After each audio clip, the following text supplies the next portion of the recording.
Ruth and Mike. Hi.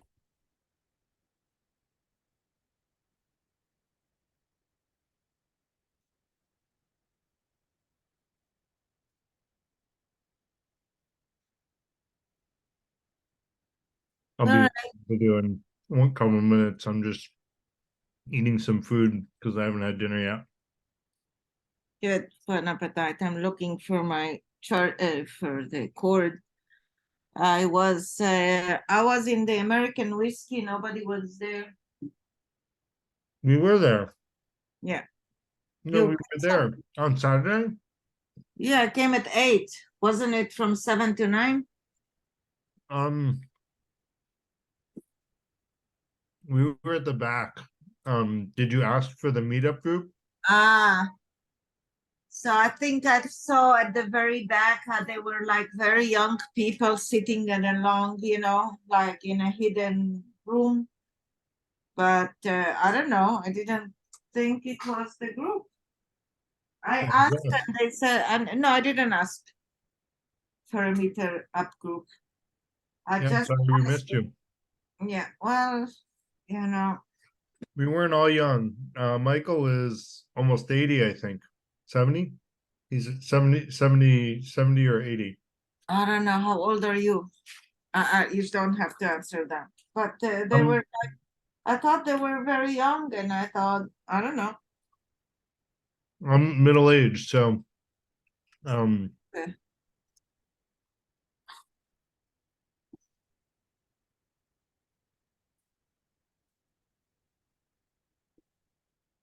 I cannot find my cord where I'm gonna, until you eat, that's gonna be my task.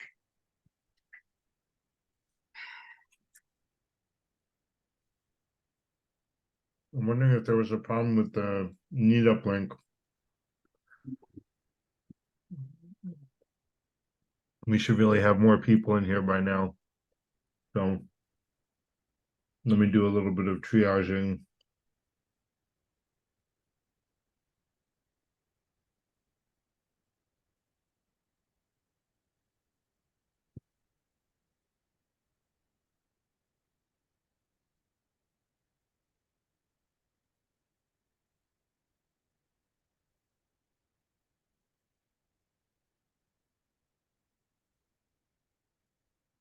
Let me see.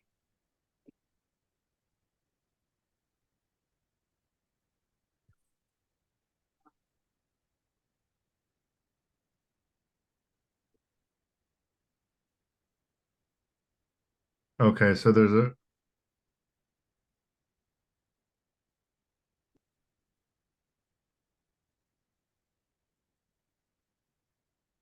I'm sure I pasted in the same link in all the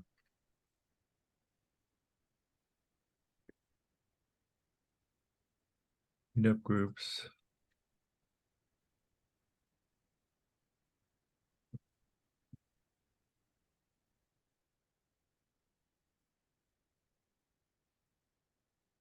The link works for me, but obviously for Ruth, but it is labeled with a 2019 date. Yeah, I saw that. But it doesn't matter. It's the same link. Might have scared some people off. What was it labeled? 2019 date, Yeah, it's when December 20th, 2019. it confused me for a minute, but then I decided that Well, you just got another visitor, another joiner, so maybe it's going to work. Hi, Michael.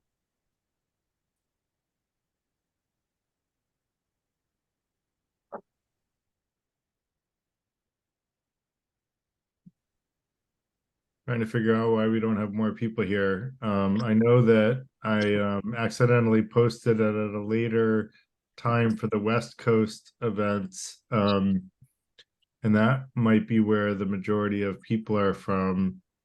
Um, and so we may be missing a bunch of people. Let me see.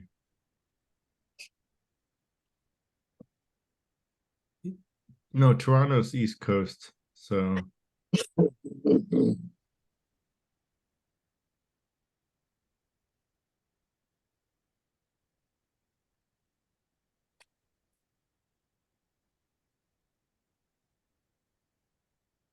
let me post. I don't know why we're having this problem with the Zoom links.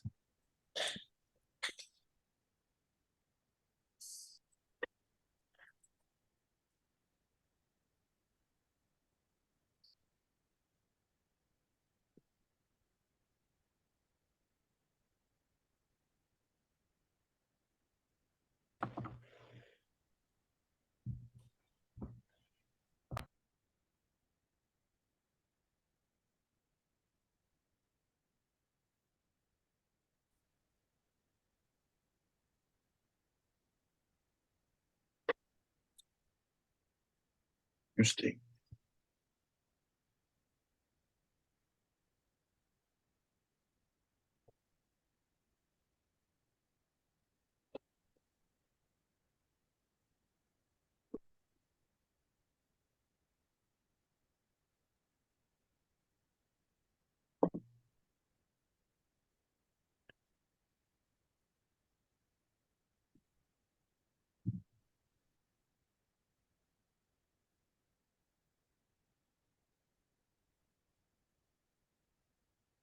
Let me post the Zoom link to all of the meetups.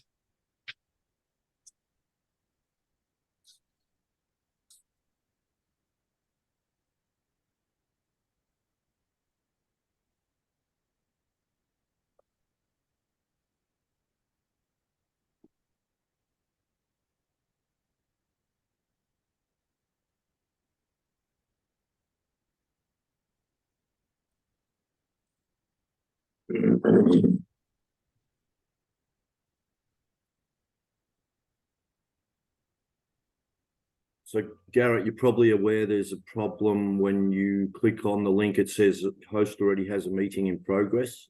Well, I don't know why it's saying that. I did see that someone wrote that. Do you know why it's saying that? Because No, the same link for that I posted to all the meetups, I literally copy and pasted across all the meetups, and I'm the one that set it up. So yeah. Well, I'll have a look because you're in the Freethinker meetup page and the Seattle Analytic meetup page. And it seems to be different across the two, the way it's set up. So I'll just go back and have a look at what's going on there.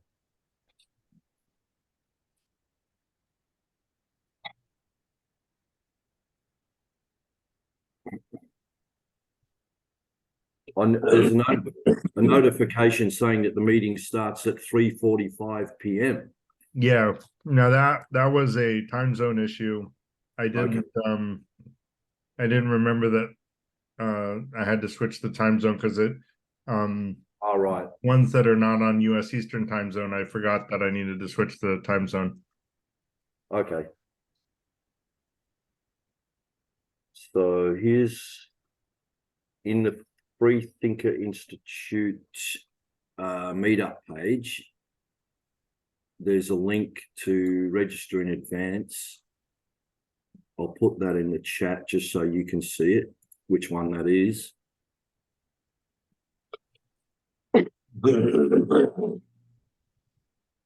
So that's the one in the Freethinker meetup page. I'll just put that there. Now I'm just wondering if the other one's different, which is in the Seattle Analytic. I'll copy that link.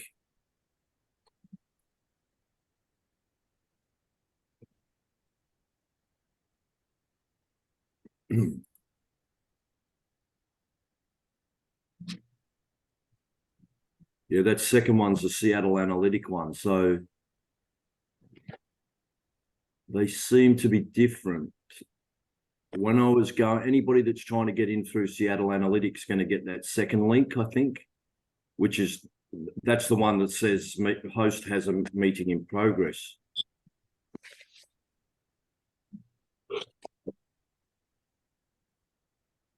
Well, Unless, every meetup yeah. that has RSVPs, I posted this link to. So All right. Now I just posted it a few minutes ago, so hopefully people will switch over to here. Okay.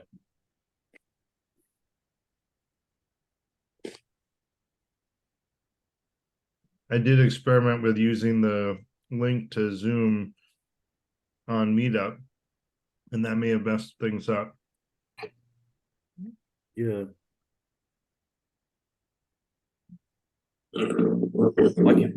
I can put that new link in there too in the Seattle Analytic chat. Yeah, please. If you like. Yeah. If I didn't already put it on in the group, then please post it. Sure.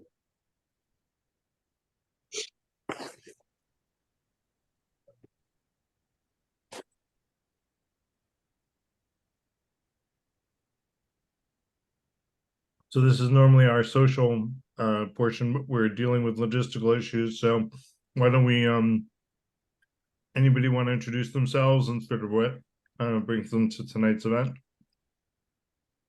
And maybe where you're coming from.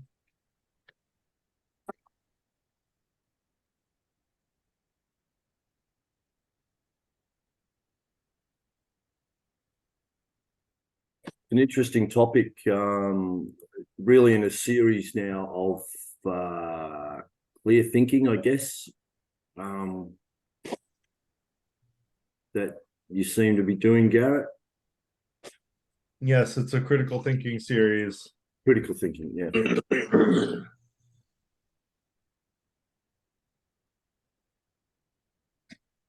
And should be taught in schools. Really should.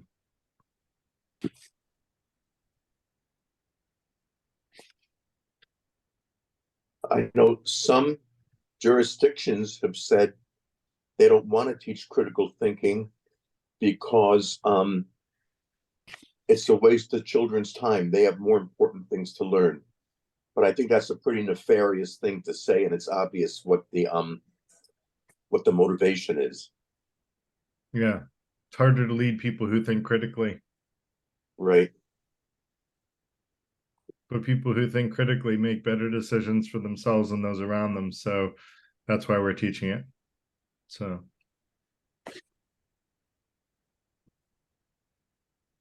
anyone else introduce themselves and a little bit about what interests them in critical thinking in general, or fallacies specifically, if you wanted, if you're familiar with what they are.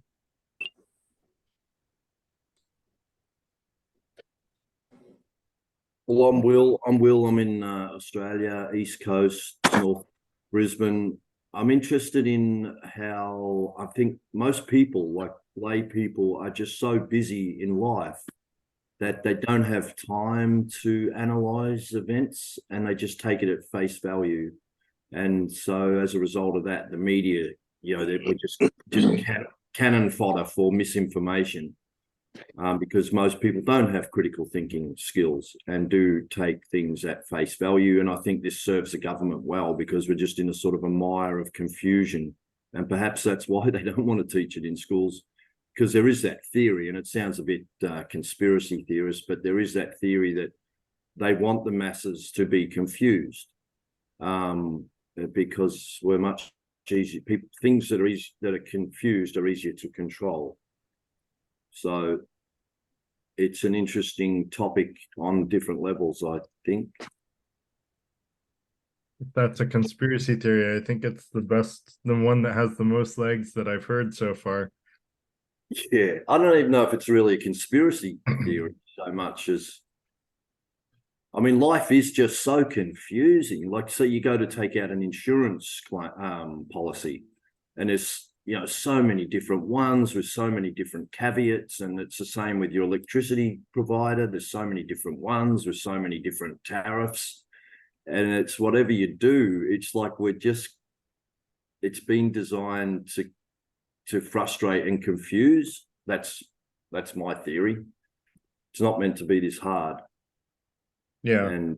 And people make silly, as you say, Garrett, if you're misinformed, I think you've said this before, if you're misinformed, you're more likely to make a rash decision. Yeah. Yeah.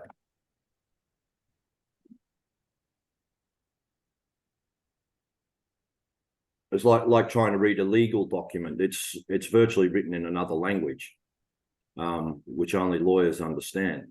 Yep, which is probably intentional. I mean, Oh, it's yeah. more specific language. So more specific language is important, but you can write things in a way that's more specific, but does not, but also is understandable by the layman. And I don't think that lawyers make any intent to do that, because then we wouldn't necessarily need them as much.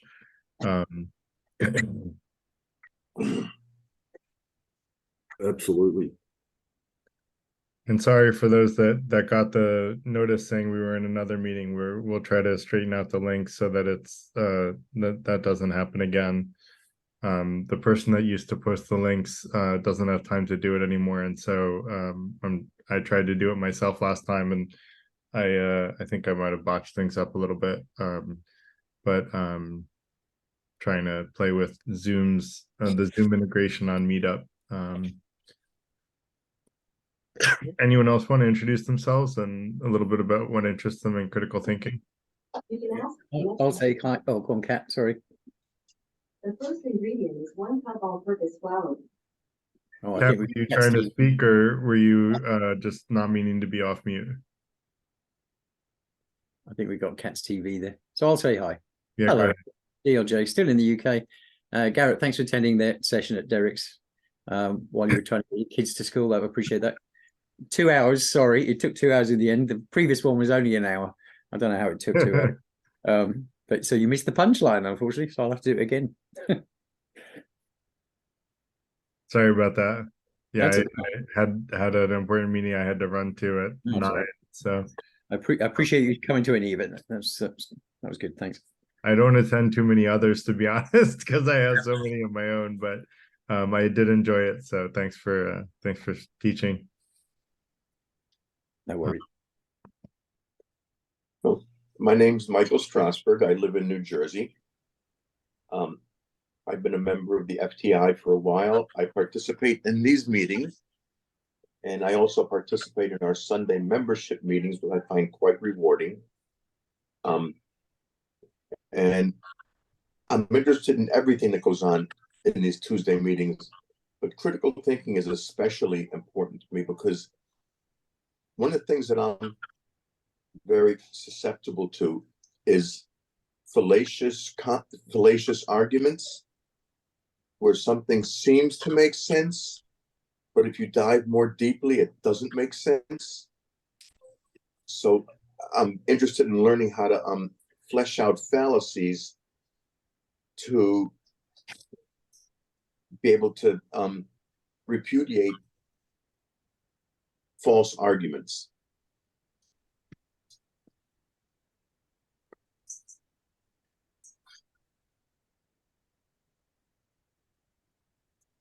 Great. Anyone else want to introduce themselves and what? I'm wondering how we apply. Go ahead. Sure. Can I just add to what was just said there from Michael? Yeah, so there's one thing is to point out where fallacies are in what people are saying, but then there's the other thing is to is to deal with their reaction when they retreat into their "I'm right" kind of thing. So you said, well, this is the fallacy. I'm not accepting it because they don't understand the fallacy. So how do you deal with that is probably the question I want to ask. Yeah. Plus a lot. I'm sorry. That's all right. Go ahead. Go ahead. Go ahead.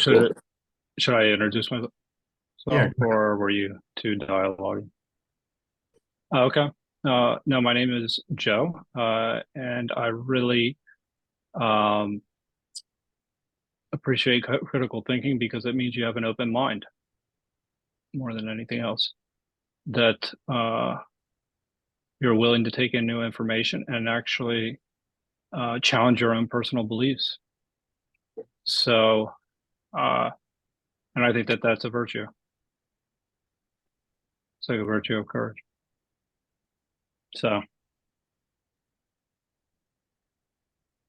Agree. And it combines courage and wisdom. You're practicing Stoic, Joe? I try. Then that's all we can all do. Yeah. We'll have a meetup on Stoicism. I have a take on the four virtues, sort of with a little bit of my 2 cents added in, sort of how I interpret the four virtues in combination with each other.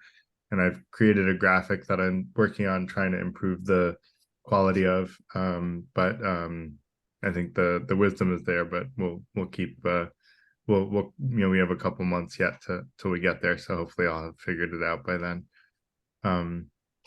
So with that said, I'm gonna, thanks. Intro. So I'm gonna sort of kick things off here. My name's Garrett Lang. I am a software developer turned software inventor, and now an entrepreneur. My hobby is writing and discussing practical philosophy, and I'm also the executive director of the Freethinker Institute. And tonight's event is brought to you by the Freethinker Institute. We advertise to a bunch of different meetups. I'll send a little more information about the FTI into the chat. And let me pull that up. So I will put those in now. And basically, we're a not-for-profit looking to support and empower members. We really want to help people be the best versions of themselves, to seek truth and to be fair, through transformational personal and professional development. And that's the first of what we call the 5 intentions, which are the common values that hold the community together. We have free events like this one on Tuesday evenings covering a wide range of topics not typically covered in academia or industry, at least not widely. And then we have weekly members only events that Michael alluded to. He's a member and will be moderating with me tonight, kind of my co-host. Those are about applying practical wisdom into our daily lives. We have only one rule in the FTI, and that is to remain polite. All ideas are welcome, but they should be communicated politely.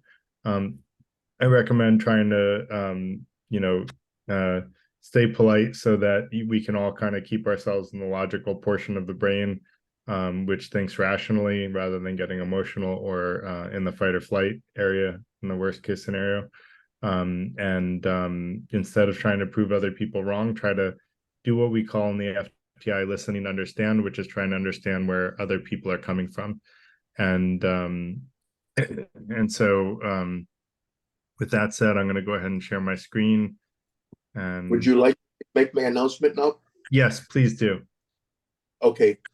What we ask is that everybody listen to the presentation and not interrupt with questions or statements. If you have an idea, a statement, a question, jot it down, and when Garrett has finished, we'll have a discussion forum, and at that point you can bring those things up. Yeah, we'll have plenty of time for conversation. I think I'll probably go, my guess is about half an hour, although I haven't timed it. So that said, thank you, Michael. And so what I'm going to start with is kind of an orientation of what we're teaching in terms of critical thinking. I call this my tower of critical thinking. So it started with a discussion about research or information literacy, which is pulling information from a variety of sources. And then we narrow that information down to what's credible using evidence evaluation. And so some of this information gets lost right here. And then we talked a little bit about types of inference, some of which can have, come to the wrong conclusions. And we have to know how good different types of inference are. The ones that come to wrong conclusions are the ones that fall off the cliff of the tower of logic. And some of our biases can lead us off a cliff as well if we aren't aware of them. But by being aware of them, we remain on the climbing the tower of critical thinking. Formal logic is a pretty solid way of coming to conclusions if we use it carefully. But when you don't use formal logic carefully, you fall into fallacies. And so that's what we're going to be talking about today, is the fallacies that may seem like logical thinking, but it actually isn't logical thinking. it often convinces people when it shouldn't. And so being aware of what those fallacies are, or at least the most common ones, there are a very large number of fallacies. You won't be able to memorize all of them, but just being aware of what they are, at least the most commonly occurring ones, will, I think, help you make better decisions and come to a better conclusion as to what's true and what's not true. And all of that is, and actually I need to make a slight tweak. All of that is in the service of creating knowledge, and that knowledge is about what's fact and fiction. And then the knowledge of what's fact and fiction is used in the service of wisdom, which I would argue is preventing significant unnecessary harm and increasing happiness and decreasing harm once we've prevented significant unnecessary harm for everyone. And those will be the last two lecture discussions in the series. So that said, this is kind of an orientation as far as an agenda. These are the fallacies we're going to be talking about.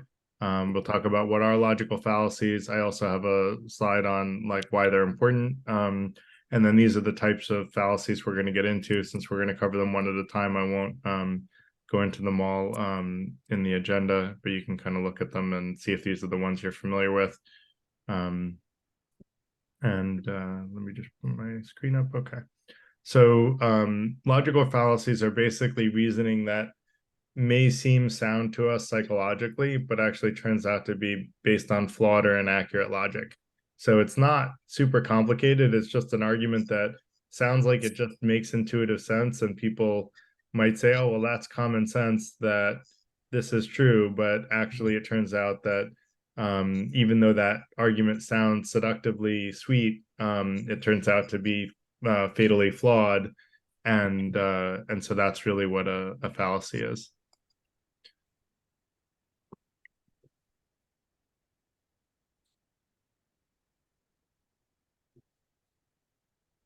Sorry, just taking a quick note.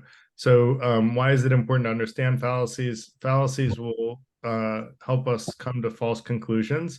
So we'll think something's true that's actually false, or vice versa. We'll think something's false that's actually true. And false conclusions result in poor decisions because we're basically, basing our tower of critical thinking, and, we're basing our knowledge on false knowledge. And so the wisdom in our decisions will be flawed because we have a misunderstanding about reality itself or people's opinions, and by having a misunderstanding about reality itself or people's opinions, we're going to come to poor conclusions and make bad decisions. And so it's really important to be aware of these, to be conscious of them, and to be vigilant so that when someone tries to use a fallacy to convince you, that you're not convinced by it, but that you can actually politely point out that they are actually, using a fallacy for their reasoning. And a lot of people do this without even being aware of it, to be honest. They don't even know what fallacies are, let alone that they're, using one or committing one. And so, don't be surprised if you say that's an ad hominem fallacy, then they may not know what you're talking about, and you can hopefully show them. And so let's speak about ad hominem fallacy. This is a super common one. These are actually presented in the order that you'll find them, from the most common to the least common, I think. And so this is when you attack the person making an argument rather than the argument itself. So if you say, say two people are arguing, and I have a more polite example here, which is you can't trust John's opinion on politics. He didn't even finish high school. That's technically an ad hominem fallacy, but usually this will come across more like you can't just trust John's opinion on politics. He's an idiot, right? Or he's stupid, or something like that. And they'll try to discredit the person giving the opinion rather than try to discredit the opinion itself. And so that's basically an ad hominem fallacy. The way to prevent that is to focus on the argument and the evidence, not the person making it. And you want to evaluate the claim based on whether or not that claim has merit, whether the person can back it up or not, and not who it is that's making it. I've had people who didn't graduate high school make really good arguments, like about some of the essays that I've written, that were, at a level that most people who were college graduates or even PhDs could not make an argument about.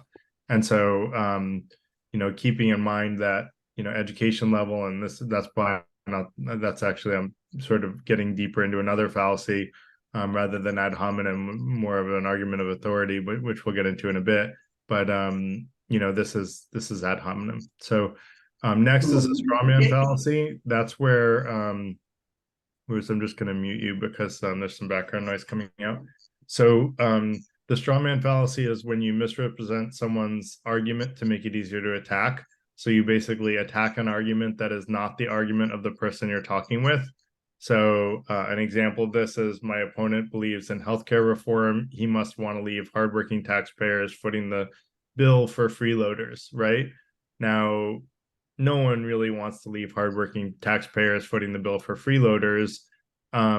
So that's why it's a straw man fallacy, because clearly no one actually has that opinion.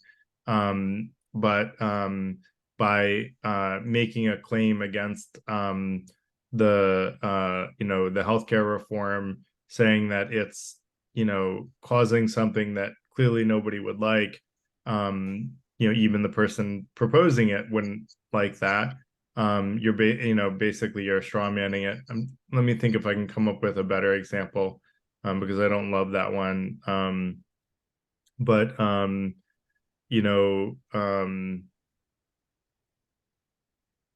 Like a typical straw man fallacy that I hear with free will is, people will say, in order for human beings to have free will, we would have to be able to fly if we have free will. And clearly human beings can't fly, so human beings don't have free will. Well, no one that advocates for free will, advocates that human beings should be able to fly if we have free will. And so that's a straw man that is misrepresenting the perspective of people who argue that we have free will, like myself, and tries to, basically make it easier to attack, because clearly none of us can fly. So, but that's not really the argument that people who argue for free will make, is that people can fly. That's an argument that human beings are omnipotent, which no one would really argue. So that's another example of a straw man fallacy. So the trick is to really do what I was calling, what I was referring to as listening to understand, which is really understand an argument fully before you critique it. Even goes so far as to repeat that argument back to someone to make sure that you understand it. Because if you can repeat back to someone the argument so well that they feel like you explained it even better than they could, then you've shown that you really understand the actual argument itself rather than a straw man of it. People often straw man, like I said, without realizing it. They don't even realize they're straw manning an argument. They just think that the person's perspective is so crazy that they're going to critique how crazy they think it is. But the thing that's crazy is not really the perspective of the person that they're critiquing. And so they end up straw manning them, unintentionally, very often. So again, like, fallacies can be used maliciously, but I would argue they're more often used innocently by people who don't even realize they're doing them. So, always ask for clarification, and try not to oversimplify complex issues. Appeal to authority. This is when someone tries to argue that a claim has to be true because an expert or authority believes it. So saying Celebrity X uses the skin care product, so it must be the best. They have great skin, and therefore they said use the skincare product. They're an authority, therefore we must believe them. Another example would be, so-and-so is a PhD in philosophy, and they told me that free will wasn't true, and therefore they must be right that free will isn't true because they're a PhD in philosophy. Just because someone has a PhD in a subject doesn't mean they're all-knowing about that subject. None of us are all-knowing, and there's a diverse set of opinions by even the authorities on a subject. And quite frankly, sometimes the authorities aren't right. And like at one point in time, all the authorities said Earth was flat and that the sun revolved around the Earth. So authorities have been wrong many, many times throughout history, even the majority of authorities. So it's much better to remember that, just because someone's an expert doesn't mean that they're definitely right. It is worthwhile to recognize that expertise does have value. It's not to say that we should devalue expertise, simply that we shouldn't blindly follow expertise and not question it. But if an expert has a really good opinion, I like Einstein's saying, which is that if you understand something well enough, you can explain it to a 6-year-old. A lot of authorities like to use hand waving arguments and say, just, they try to like spin your head with complex words or ideas that they're not explaining to you, so that you'll be confused enough that you'll just listen to them. And that's not really something that a self-confident person will do. If someone is self-confident and really knows their subject matter, they'll explain it to you in a way that you'll understand, knowing your background. They won't try to confuse you, but there are a large number of people that will try to confuse you because they don't have a really solid reason for believing what they believe. And there are also people who really do know what they're talking about, but just can't explain things in simple terms. I'm not saying that doesn't exist, but I would argue that's more the exception rather than the norm. Next is the false dilemma fallacy. And so this is a false dichotomy.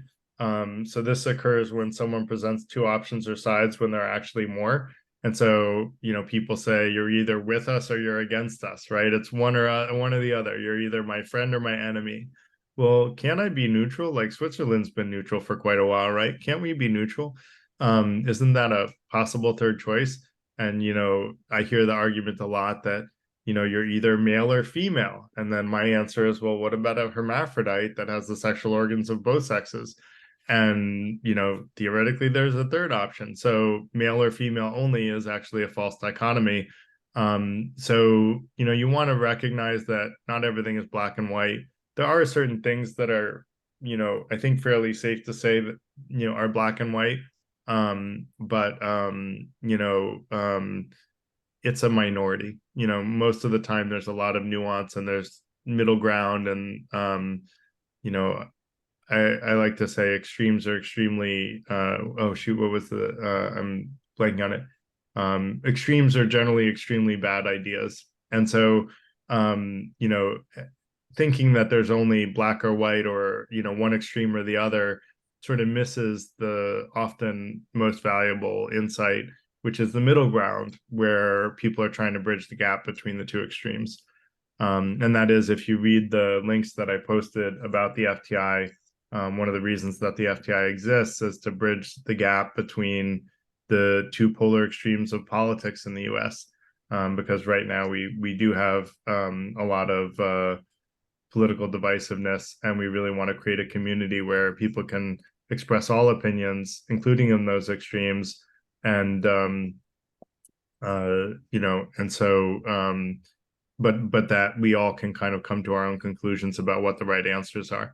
And so sort of encouraging people to think for themselves, but not think for themselves and be fooled easily, but think for themselves with great critical thinking skills, so they won't be fooled, so we won't be fooled easily, and we'll come to better conclusions. Next is the slippery slope fallacy. I see this one happen all the time. This is when someone takes the relatively logical first step and then sort of exaggerates it to beyond the point of reasonable comparison. And so someone says, if we allow, like an example is, if we allow students to redo this test, they'll want to redo every assignment, and then they'll just stop studying altogether. Right? Well, that's probably not going to happen, right? If you let students redo one test, they would probably be appreciative. And it's not like the whole student, the whole class is going to go up into rebellion. Just like, what's an example? I mean, I think that's a fair example. So, and so you really want to question whether or not, whether or not someone's assertion is really justifiable given given what's being stated. And you want to look for not just whether or not the initial claim is valid, but whether or not all of the chain of claims are valid, because people will sort of take things out of context and sort of exaggerate them to the extreme to make it sound ridiculous. And this is super common, where people just exaggerate so much that no one would agree with it at that point, but they make it seem like it's in line with a small step that people are actually asking for. But that sort of vilifies maybe a good idea, what may be a good idea. Circular argument, begging the question. And I hope religious people will forgive me for this example, but it's when the conclusion of the argument is based on the premise of that same argument. I'll use a non-religious example as well, which may be even more controversial. But so people will say the Bible is the word of God, and then I'll say, well, how do you know? And then they'll say, because God tells us that the Bible is the word of God. And it's like, well, you're just assuming that the Bible is the word of God. And I actually think there's a ton of wisdom in the Bible, and I think it's God inspired. But to say that we know definitively that every word in the Bible is straight from God with no intermediaries, I mean, people wrote down the Bible, and they wrote it down hundreds of years after Jesus's death, for the most part, at a minimum. So even if you say that Jesus was the Son of God, the Bible itself had many points at which it could have been, misconstrued or misconstructed. And so you want to look for independent evidence that supports conclusions, and be aware that people will often assume the conclusion in the assumption or in the assertions or the initial statements, and then act like they're proving something in a logical argument, when actually they assumed that thing to be true in the very beginning. And if you assume something to be true in the very beginning of an argument, well, of course you're going to prove it to be true, because you assumed it was true, and that's not a valid argument. And so the other example, which may be just as controversial in this group as the Bible is the word of God, is I won't name the famous determinist that made this argument, but I will name him. It was Sam Harris, and I read his essay on why he's a determinist, and he pretty much assumed that if you have cause and effect, that cause and effect are deterministic. And if you assume that cause and effect are always deterministic, you have a circular argument. You're basically assuming cause and effect are deterministic, and then you're saying if you believe in cause and effect, then it must be deterministic. And so that's an example of a circular argument as well. And I don't mean to digress on free will, but it makes for good examples, because it's something that I've studied a lot. So hasty generalization fallacy is the next one. So this is when someone makes a sweeping statement without considering all the facts. So I met a rude person from country X, name whatever country you want, and then people from that country are all rude, right? Just like a broad sweeping statement from one data point. We learned about I think it was abductive reasoning, which is kind of like, this is an extreme example of that, where you're taking a very small sample size and then making broad sweeping statements in like trying to show that your single data point is true, and therefore some broad sweeping statement is true. You really don't want to draw broad conclusions from a small number of observations unless you're really forced into a corner and you have to, which is when abductive reasoning, like in detective work and stuff like that, where you don't have a choice, you don't have more observations, you only have, what was at the scene of the crime to go on. You really want to look for larger and more representative samples before generalizing. And even then, you want to be careful about whether or not your generalizations are on solid territory. I met someone in a conversation group that said, you know, like Black people commit more crimes than white people. And so I researched this, and it turned out that, you know, and so he said we as white people should be afraid of Black people because Black people commit more crimes than white people. And so when I researched it, and I researched it fairly deeply, I learned not only that actually he was accurate that Black people do commit more crimes in the US than white people, but most of that crime is actually Black on Black crime. And so actually white people aren't more in danger from, you know, like him, we're not more in danger from Black people than they would be from anyone else. And I don't think I didn't get to the point of controlling for socioeconomic disparity, which I think would be the right logical approach to take, because generalizations based on race are generally bad ideas. And so we're going to have another conversation about racism and stereotypes. You know, that could fall under both or either. But you know, much better to look for large statistically significant sample sizes that are representative and have a logical basis for them. You know, people don't choose skin color when we're born, and to think that something that none of us chose when we were born is going to statistically significantly increase something that we do choose, which is causing crimes, probably there's a better explanation for the, you know, the thing that he was so upset about. And so even though he may have a valid point of, you know, the statistics, his logical reasoning wasn't very good. So red herring fallacy. This is when someone introduces irrelevant information in order to distract people from the topic at hand.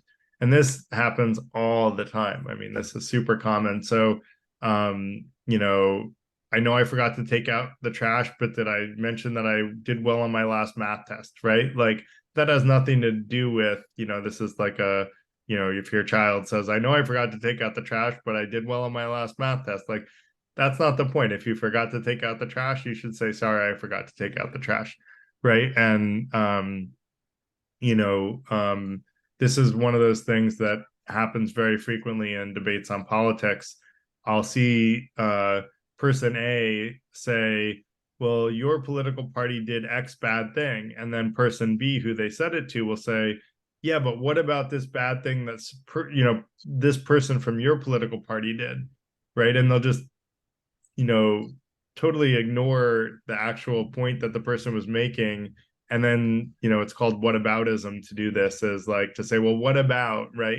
Instead of actually addressing the topic that's brought up, you say, well, what about this other situation that is the one that I care about and I'm going to talk about, and I'm not going to actually acknowledge what you said, and even if it was a valid and important thing.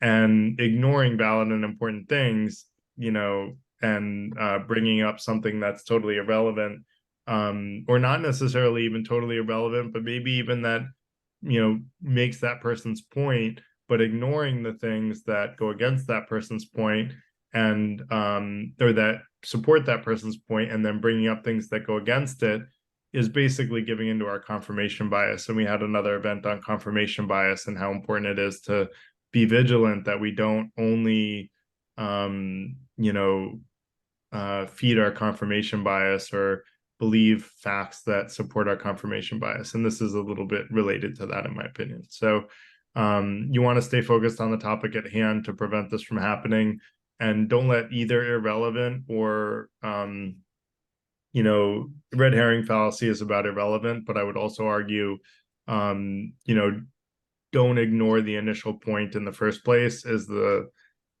most important part, in my opinion, and to acknowledge the points that are made and be willing to acknowledge the things that disagree with your current opinion. That's what being aware of confirmation bias is about.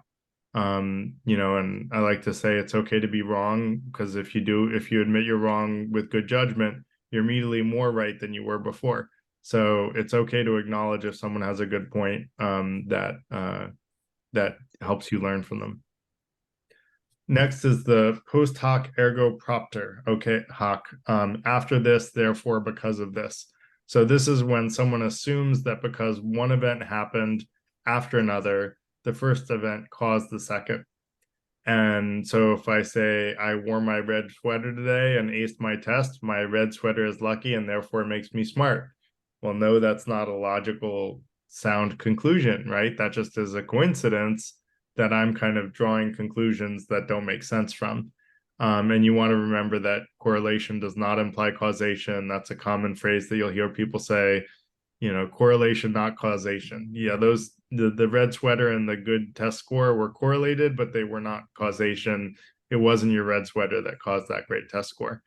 And so just because something follows another does not mean that they're causal. And that's where we talked about inference types and we talked about causal inference. A lot of science and math goes into creating causal inference and creating a causal relationship. And when that happens, then you can believe that it's causal, but you can't just, point out a correlation and act like it's causation. That's a fallacy. So next is an appeal to ignorance. This is when someone argues that a claim has to be true because it hasn't been proven false. So no one has been able to disprove the existence of aliens, therefore they must exist. We had another event on aliens where I made I think a pretty good argument that aliens probably do exist. And we even had someone that came that said they saw an alien ship, and it was someone that has credibility. So but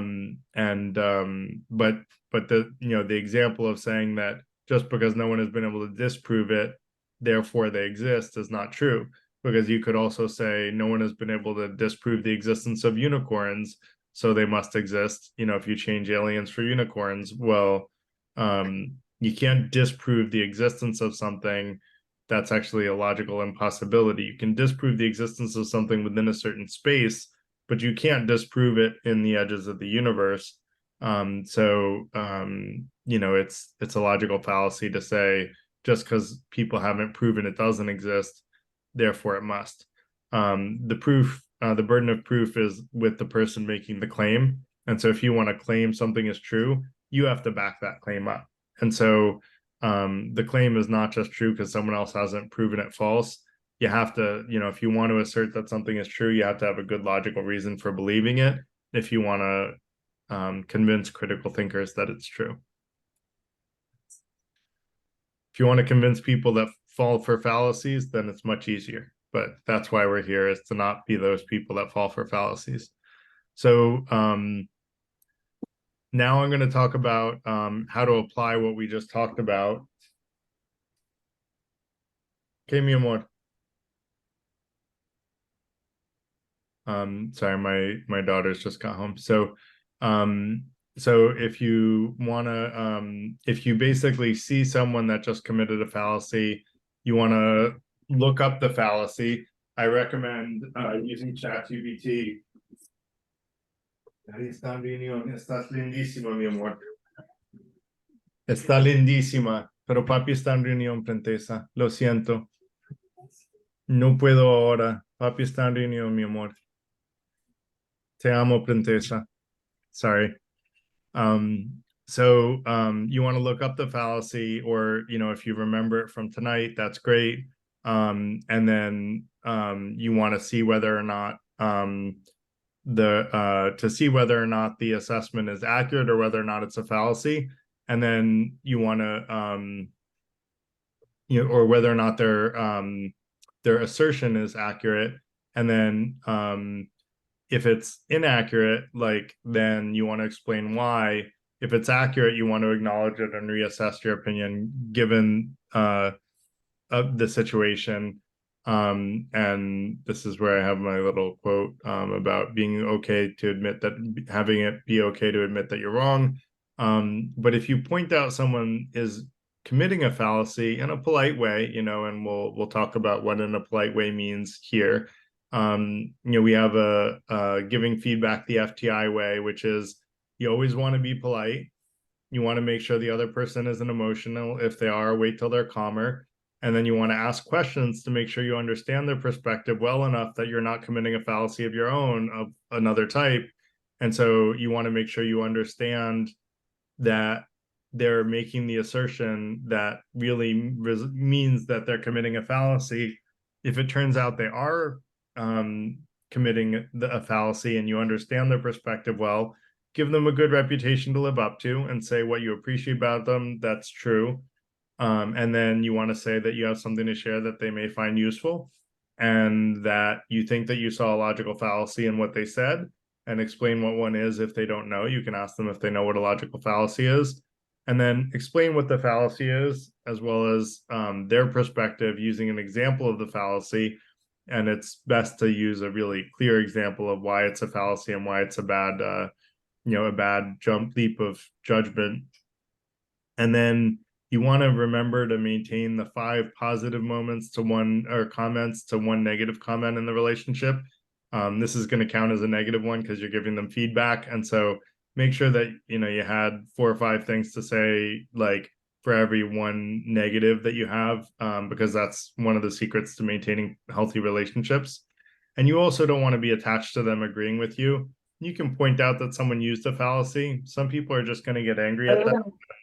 Not, say, no, that wasn't a fallacy.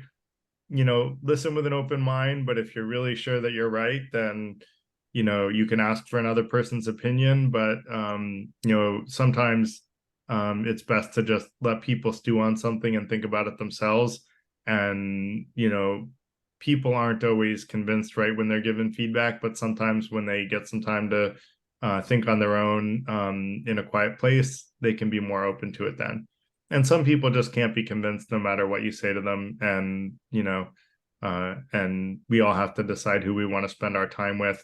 I try to stick with people who want to be the best versions of themselves, seek truth, and be fair, which is the first of the 5 intentions. And with people who really agree with the 5 intentions, because for me, that's like a common ground of reasonable thinking and reasonable ideas. The 3rd intention, by the way, is to hone your critical thinking skills, which is what this series is all about. So, and then another thing that someone mentioned was what's it called? Having an open mind. I think it was Joe who said critical thinking includes having an open mind. The 2nd intention is to transparently share your beliefs to the extent that you trust someone, and also to have an open mind that that person, to what other people say, that will help you learn from them on how to be the best version of yourself, seek truth, and be fair. And so I do agree, having an open mind is like critical. And I do think it's a part of critical thinking skills, although I have it a little bit separately in the 5 intentions, because I put it even higher than, just honing your critical thinking skills, because if your mind isn't even open, you won't even be open to learning critical thinking skills, right? So having an open mind is key to growth and learning. People whose mind isn't open don't learn anymore, like for the rest of their lives, because their mind isn't open to new truths. So that said, I welcome feedback on whether this was helpful. Feel free to write in the chat. If you found this helpful, I would love the feedback. And Michael has a quick announcement for the Q&A portion. Okay, we're going to ask that everybody limit their comments to either 1 comment or 1 question, and try to keep your discussion about 3 minutes, because we want everybody to have an opportunity to participate.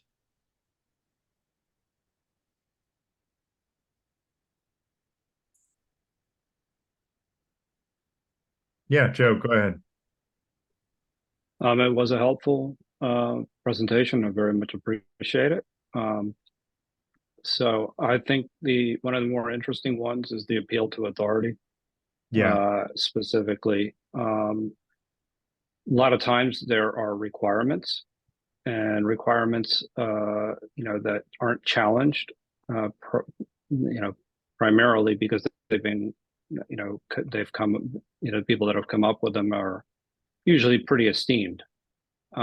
And sometimes it's effective to simplify things and actually, cut through some of the ambiguity that exists in requirements in order to actually not only meet them, but to actually do better. And they do this at different, they do this at Tesla, to be quite honest, where they had, they hired people away from other firms, or actually automakers primarily, because they have,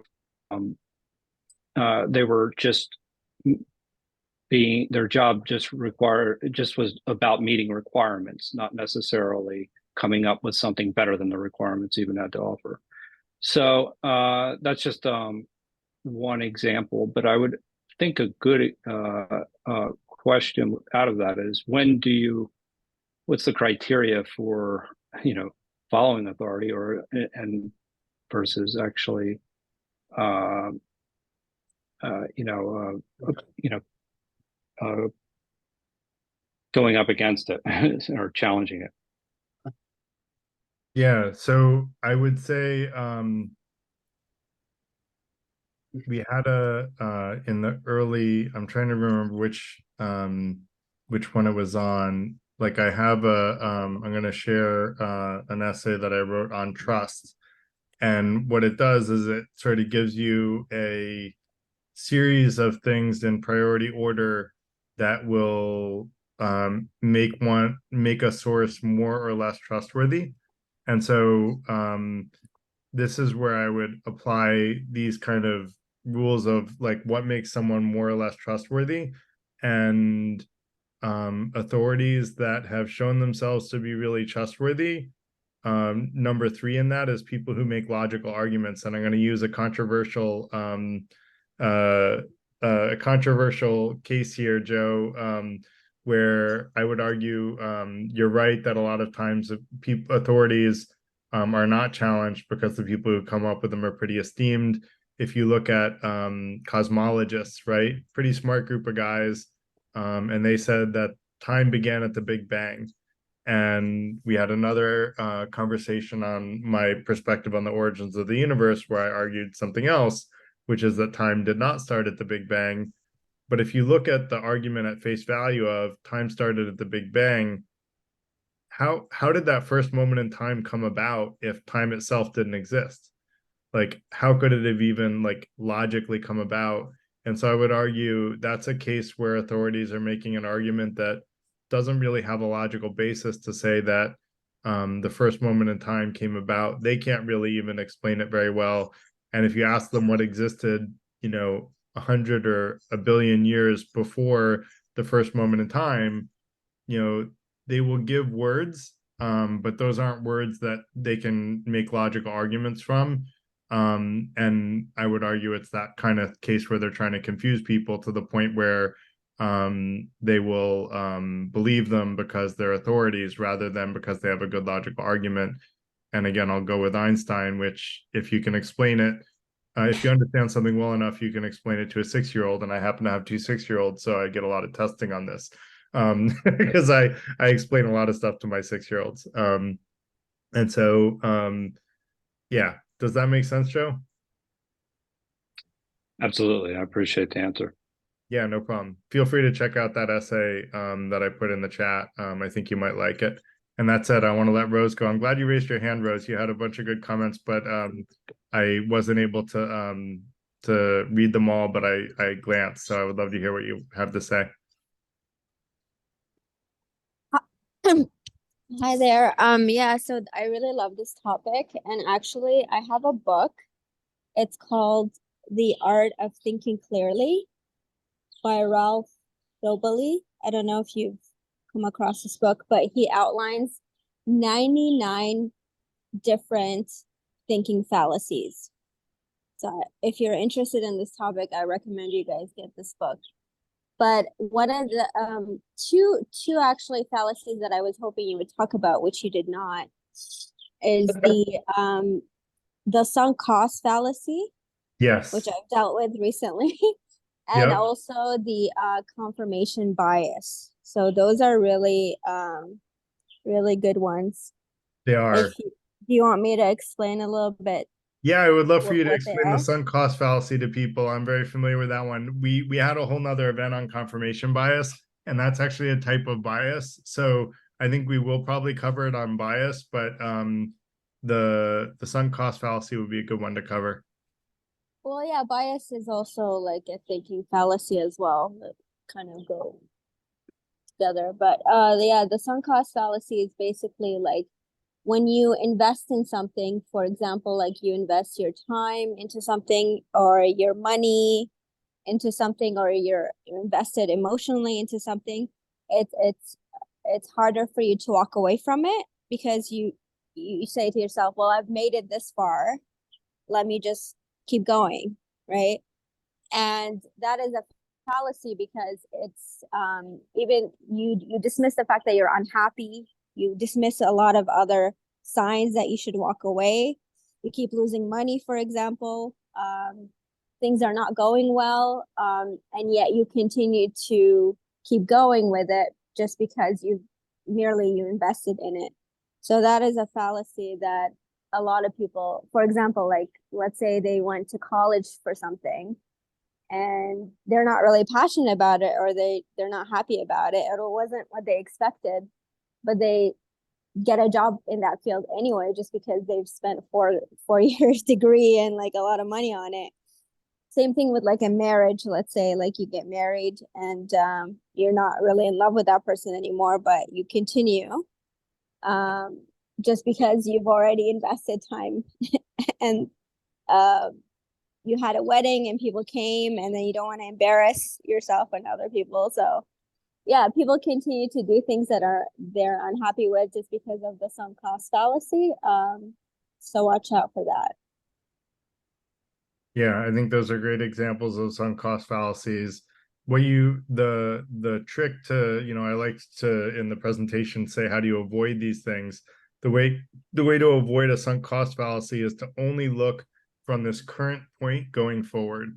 And starting today, if you were to do what, you want to look at, just completely discount everything in the past other than lessons learned. And you do want to count lessons learned in the past, but you don't want to count how much money or time you put into things, because just because you put a lot of time or money into something doesn't mean that it's going to be the best path forward for you.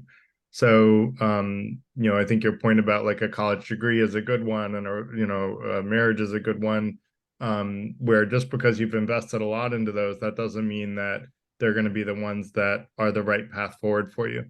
So, and then the other way to challenge that is maybe Yeah. to ask yourself, like, if I continue on this trajectory 5 years from now, 10 years from now, am I going to be happy, or am I Yep. going to regret it? Right. Exactly. Yeah. Great point, Rose. Thank you. Katie, you want to go next? That was an interesting comment about investment in something. My comment was going to be, I guess, a personal anecdote. One of the biggest mistakes I've made in critical thinking is trusting that people in authoritative positions knew what they were doing rather than doing my own research on it. I would just like, oh, they must know what they're doing, and I'll just follow them. And that can be a big mistake. I agree completely. And, it's all too common that people don't really know what they're doing. And, the number of people, that go by fake it till you make it. There are a lot of people in very high positions that are faking it till they make it. And even if they've made it, they're still faking it. And so, I think it's better to, I teach a product management boot camp, and what I teach is that our boot camp actually has a different philosophy, which is learn it till you earn it. And I think if you come at it from a perspective of learn it till you earn it instead of fake it till you make it, you'll be on solid ground, and you'll be able to even logically challenge, but you want to do it in a polite way. And a good book on this is the 48 Laws of Power, although I don't love that book because half of what it teaches is super unethical and I don't recommend following, but it's still worth reading to know how people are who have read that book are sometimes acting. But for the corporate world, it's a good book to know, because it's okay to challenge authority to a certain degree, But if you challenge authority too much and too successfully, that authority may well be, look for retribution, if you will. And so, asking thoughtful questions and then giving the authority the credit for, finding the right answer when you were the one that led them there, and things like that. And we're getting into corporate politics now, but I think you're right, Katie, that you don't want to just assume that authorities know what they're talking about. That's 100% for sure. Kathy, go ahead. Oops. There.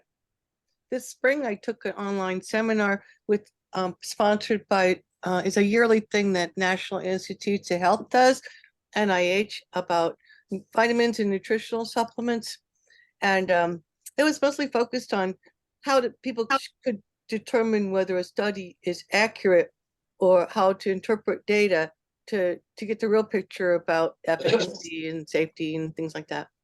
And then during the seminar, it went on for 3 days, so there's a lot of information.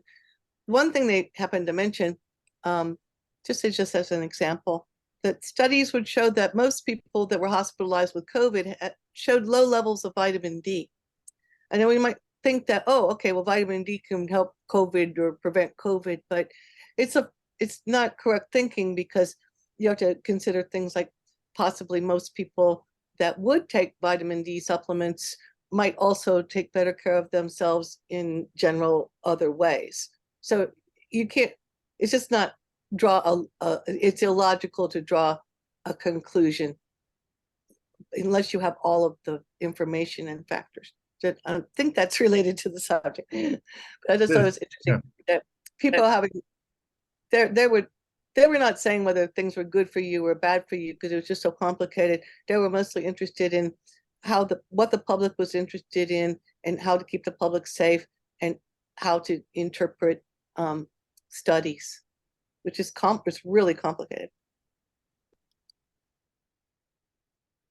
Great, thanks for sharing, Kathy. Rose, you said another thing in chat, if you don't mind my bringing it out, because we don't have any hands, I'm going to, which is that white men commit more white-collar crimes. I would argue that not only is that true, but they're often unprosecuted. If you look at, and it's not just white men that committed these crimes, but if you look at the number of realtors that falsified W-2 records in the 2008 financial crisis to help their clients buy homes that they couldn't afford. Those were white-collar crimes and no one was prosecuted for them, but they were literally falsifying documents to get their clients loans for homes they couldn't afford. And they knew they were going to default on those loans. And that, that large number of defaulting is what led to the mortgage-backed security defaulting. And yet none of those crimes were prosecuted. Now, probably there would have been a very large number of people that got in trouble, but to me, that would have been the right answer. Like, if we're busting people for years in prison for smoking a joint, which is now going away, which is good, but, people are very hard on drugs, but then white-collar crime seems to be largely ignored. And there are many more examples than the one that I gave, but that's a very extreme example. Kathy, you put your hand back up again. Did you have another comment? I was gonna just have a quick sorry. Let me let response. Rose respond to that. So Yeah, no, I just want to say, like, the current prison system or criminal justice system in the United States, you're more likely to be in jail if you're poor and innocent than if you're rich and guilty. So it's like the criminal system is skewed to favor the rich, over the poor, right? And it's like, when we look at crime, it's like we have to look at all of crime, not just a particular, like when you were talking about black on black crime, that's like a violent crime, I would say. But like, we don't look at like financial crimes, for example, and like we seldom think of those as like crimes, but those have really significant consequences and affect more people. Like if a crime is committed, for example, by a corporation, that's gonna have like larger ramifications across the board than if somebody did like a petty crime, you know, in the street, right? So, but like, you know, who's likely to get punished? It's the petty crime person is likely to get punished more so than the white collar crime. So it's like the system is not fair. And also when we look at who's being criminalized, like, you know, Blacks are more likely to get harsher sentences and longer sentences than white criminals. So we have to look at it in a very nuanced way. And that's why I like the 犯 critical 罪有 thinking, 轻 like 重， critical thinking is 轻 very 度 important. Sorry. That's why like we need to, like, when we think critically, we have to really think critically, which means that looking at something in a more nuanced way, which takes a lot of dig dipping. Like you have to dig deeper and like you try to find the right data and try to find quantifiable and qualifiable like evidence, and it takes time. So people want like a quick, like the generalization or answer to something, but it's like if you want the truth, it takes a long time to get to the truth. Yeah. No, the truth requires research and understanding. Although if you have someone that can, you know, explain it in a succinct and logical and well-researched way, you can learn the truth very efficiently. And that's part of what we're trying to do with the FTI, is create a community of people who can do that for each other. And that's what I try to do on these events on Tuesday evenings when I'm presenting, and, you know, other presenters do the same thing. One thing that you said is that the system's not fair. I would argue that corporations are autocratic by nature, which is where I was sort of cautioning Katie, like, yes, you can challenge the people in authority, but if they're your boss and they get mad that you're challenging them, they can fire you whether they have a good reason to or not, right? And in an autocracy, it just matters whether someone's above you, not whether or not they're right. And so, you know, while we do live in a democracy in terms of, you know, still technically we sort of live in a democracy, even though bribery has been legalized in our democracy. So we're the beginning of the end of democracy if we don't turn things around. But we do still technically live in a democracy in terms of the way that laws are written. But in terms of, you know, the way that a third of our time is spent in corporate America, it's an autocracy. You know, that's how corporations are run. So that said, you know, thank you again for your comment. Oh, and Rose, I wanted to ask if you have statistics on the, I don't know if you were saying it just sort of anecdotally, but if you actually have statistics on the fact that you're more likely to be in jail if you're poor and innocent than if you're rich and guilty, I would love places that I could further research that. I can recommend a book. Yeah. I'll write it for you. Yeah, write it in the chat and then we'll let Sean go. Hello, everyone. Gary and Rose, I think you both already committed fallacy. I don't know what type of fallacy. Most likely it's a red herring. Okay. You both said, okay, white collar crime commit more crime than others. His crime have a severity. Okay. I think every person, every human being, first thing you worry about your safety, your life. That's number one thing. That's more important than that, right? Say corporation or white collar like a Bernie Murdoch, okay? Those crime hurt people, yes, financially, right? Yes. Or somebody committed, say, insider trading. Most of the people are not affected by those crimes, to be honest. Okay, majority working class people not even affected by them. But I'm more about severe, like a rob, right? If you go out, you got to rob, you put your life in danger, man. That's not right. So this is my take about it. Fallacy. What was the fallacy that you heard? White crime is a crime, and also depend on definition. Okay, for example, someone may committed an environmental crime, okay, for profit to pollute our environment. That's a crime. However, 100 years ago, that's not a crime at all. Every industrialized organization, they dump always everywhere, right? When we started industrial revolution 100 years ago, who worried about the environment? Nobody. Okay, I'm like to focus on crimes, on robbery, violent crimes instead of those. I mean, I not say those crimes not important. Yes, it's important, of course, but I think those are more important. Okay, well, America not safe. We have too many crimes. You get robbed. I know two Chinese students in Chicago, University of Chicago. Okay, people just rob them, kill them for a laptop. $200. Okay, that's ridiculous. That's unacceptable. Sorry about that. I got emotional again. Okay. It's okay. Sean, I would encourage you to go back to, or use ChatGPT to try to look up what fallacy you think we committed and try to make the argument this is good practice to sort of be spotting fallacies and try to point out this was the type of fallacy and this is what you said that made me think that you committed a fallacy, because I didn't hear that in your comments. I heard you said that we committed a fallacy, that we both committed multiple fallacies, you said, but that you didn't actually point out which fallacies we committed and where. And so I would encourage you to look at what fallacies you think we committed and try to point it out in a very Gary, precise way. I already had an answer. It's a red herring. What did you feel like we said? You changed the conversation about crimes. Okay, I'm joking. Okay, I'm joking. All right.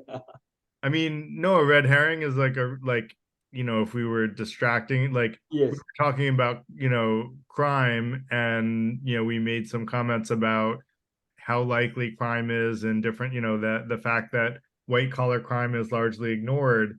And I gave a very specific, tangible example of widespread white collar crime that was ignored, most likely because it was white collar crime. And white collar crime is ignored. And then I gave an example of drug offenses, which are generally not ever ignored, like very rarely. Like where I lived in California, people ignored marijuana laws for the most part because there was a lot of marijuana up there. But most of the time drug offenses are punished with a lot of severity. So okay, Sean. Gary, I gave you one example. Yeah. We have limited resources, police or investigators. Okay, there are two cases. One is robbery. Somebody put a gun on someone, robbed it, or almost killed someone. Another one, someone maybe committed fraud, say banking fraud. So which one? If you police have a limited resources, so which case police should pursue first? It's simple.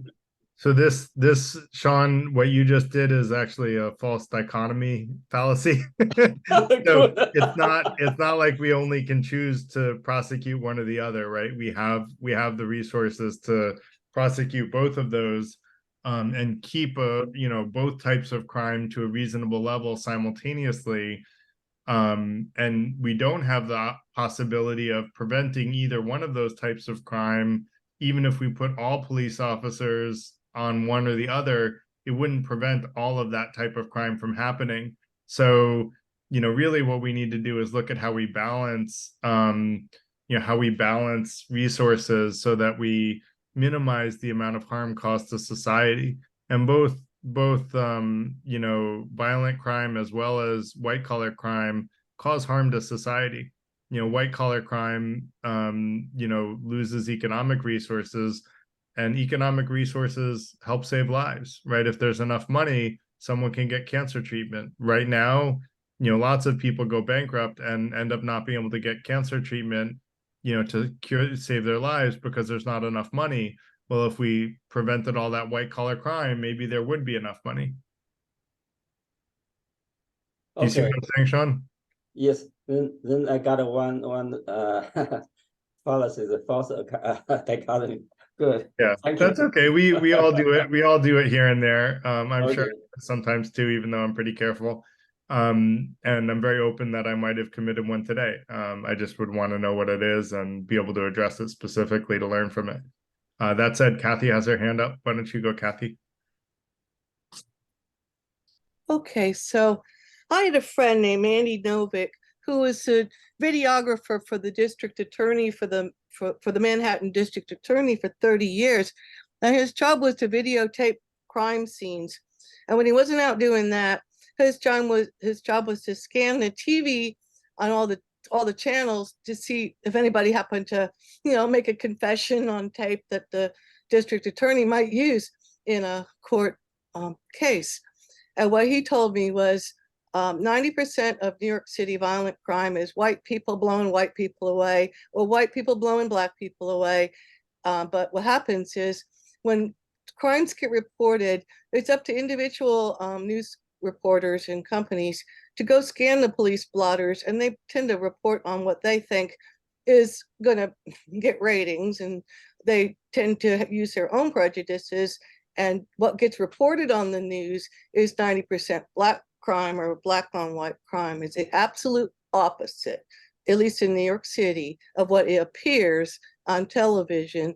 And it's not just one person or a big they doing it. It's human nature for each individual reporter to scan a police blotter and think that they're going to report on some black guy blew away some white fancy person more than they're going to. It's their own individual prejudices of thousands of people that causes it. So also, he videotaped the confession of the Central Park Five. That's just an aside. And he spent years trying to say that those boys were innocent. It's a really big deal. That ended his career. He could no longer carry on. He'd seen so much horrors that when they saw those police beat those confessions out of those boys, he quit and left the city. It's sad. It is sad. Anyone else have questions, comments, things they want to add?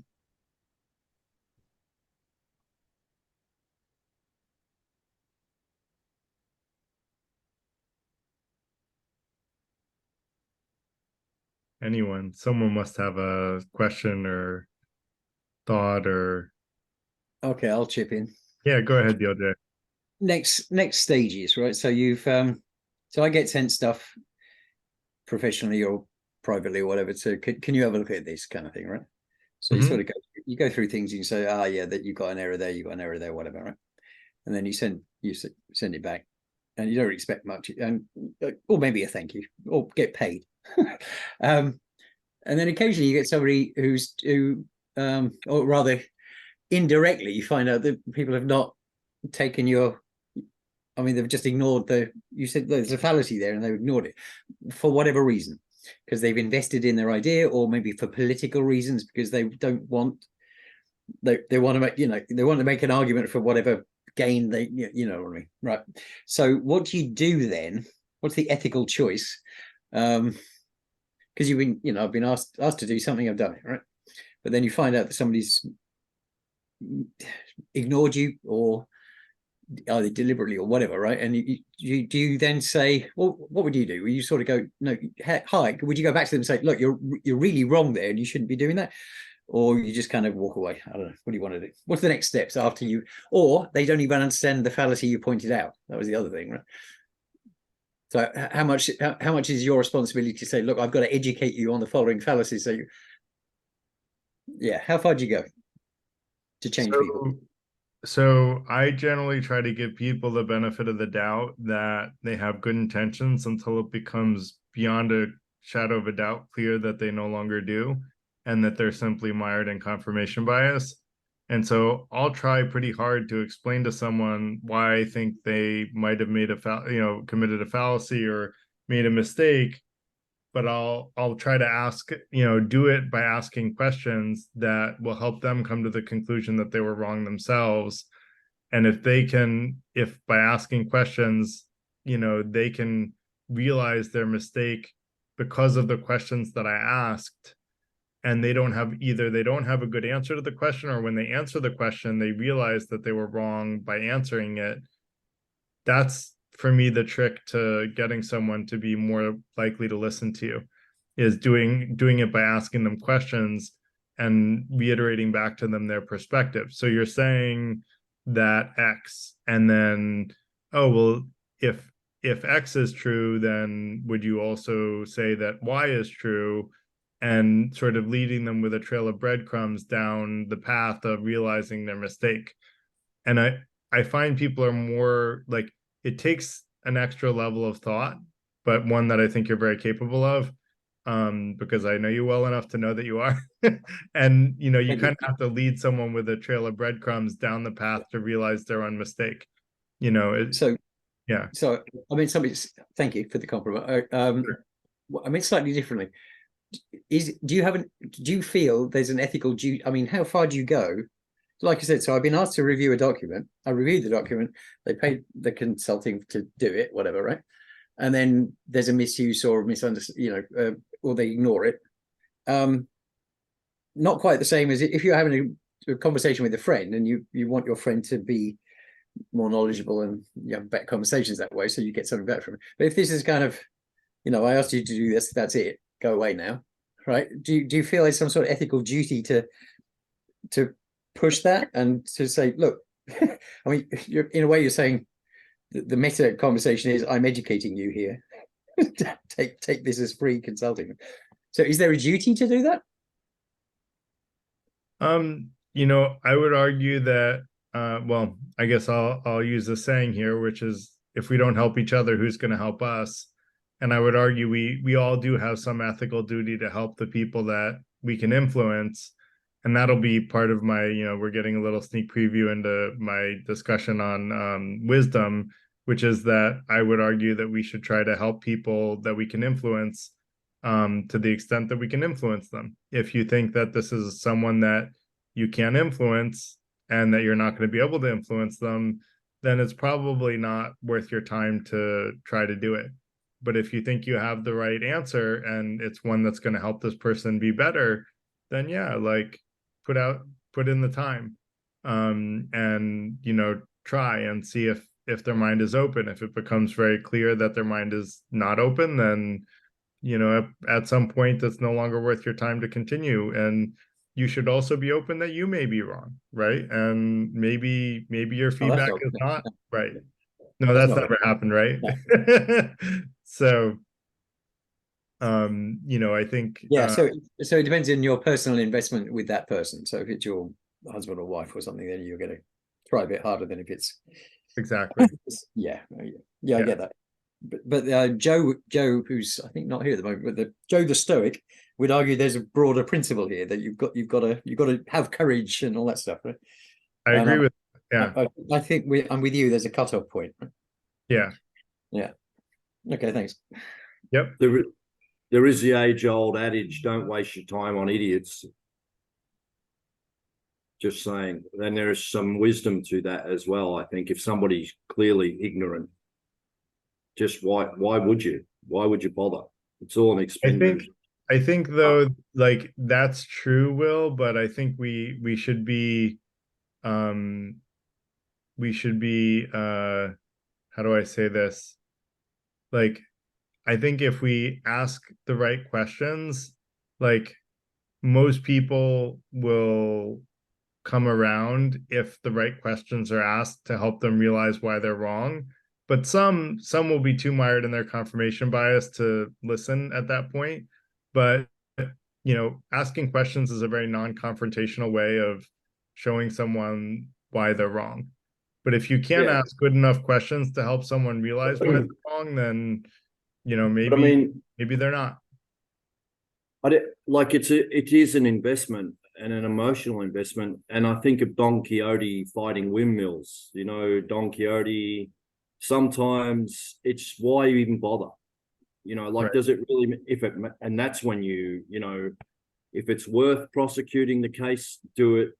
Yeah, great. But a lot of the time, 99% of the time, we're not changing anything. Somebody was wrong on the internet, Yeah. There is a I'm gonna come back to it. I'm gonna see if I'm gonna so the analogy that I get is there's a joke where You know, like arguing with certain people is like playing chess with a pigeon. No matter how good you are at chess, the pigeon is just going to knock over all the pieces, crap on the board, and strut around like it's victorious. And so, yes, Yeah. there are those people where you feel like you're just playing chess with a pigeon, and they're going to declare victory no matter what is said and done. And those people probably aren't worth debating with. But if you can have a legitimate discussion with someone and, you know, they, really what it comes down to is following the five intentions, in my opinion, is are they trying, are you both trying to be the best version of yourself, seek truth and be fair? Are you both transparently sharing your beliefs and listening with an open mind to the other person? Are you both using your critical thinking skills to, make better decisions on what's fact and fiction and wisdom from folly? And is the end goal to increase happiness and decrease harm? And if you've got those four, the last is to an eagerness to give and receive love, which I would argue is a higher cause. But those first four are critical to good conversation. Yeah, and I'm like my default sort of operational position would be, before I launch into it, is this worth debating? Right. Is it worth debating? But anyway, that applies to everything in life. Is it worth it? Yeah. Mm. We all have to pick and choose how we spend our time. So, But of course, there are many things that are very, very much worth debating. And like just a general shift, I think, in thinking is more specific, more important than specific topics, even. Like to just, as you say, like engage in listening to what they're saying, seeing where they're coming from. So if you can permeate that attitude in itself is just as effective as debating individual topics, I guess.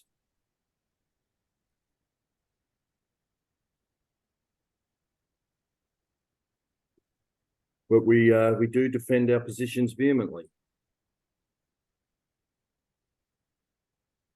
Well, that's confirmation bias, right? Is defending our positions vehemently. And what I would argue is much more valuable than defending our positions vehemently is understanding why other people have come to different conclusions. You learn far more by understanding why someone else came to a different conclusion than you do by asserting your own position and why you believe it. You don't really learn from the latter, and you do learn from the former, even if you don't agree with them. And sometimes you may end up agreeing with them more than your own opinion, and then you change your mind.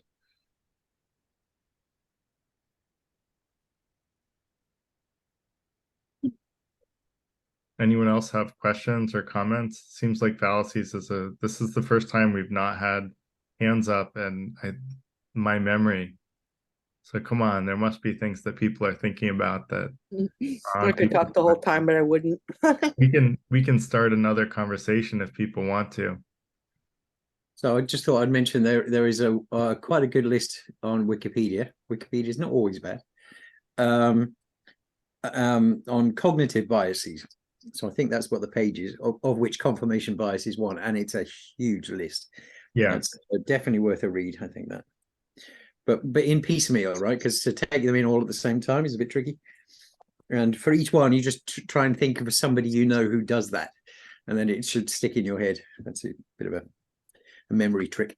Not yourself, of course, because we've all got our Dunning-Kruger exams, haven't we? So yeah, but other people, of course. Yeah. Stephen's got his hand up. I'll shut up. Go ahead, Stephen.